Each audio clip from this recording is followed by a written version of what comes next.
শোল মাছ ছাড়া নাকি মায়ের ভোগ অসম্ভব। তারা মায়ের ভোগের পাতে এই মাছ না থাকলে মা ভোগ গ্রহণ করেন না। কিন্তু কেন?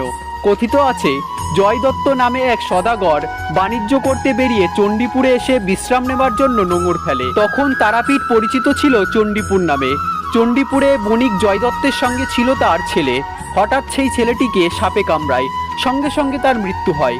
ছেলের পারলৌকিক কাজের নিয়ম রক্ষার জন্য মাছ খেতে হবে।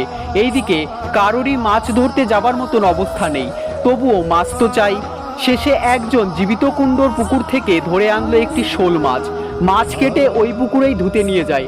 অবাক কাণ্ড, মাছ ধোবার সময় মাছটি জীবিত হয়ে যায়। এই ঘটনার পর বণিকের নির্দেশে তার মৃত ছেলেটিকে ডোবানো হলো সেই পুকুরে। অলৌকিকভাবে বেঁচে উঠল সাপে কামড়ানো ছেলেটি। এই ঘটনার পর থেকেই মায়ের ভোগে শোল মাছ ছাড়া অসম্পূর্ণ।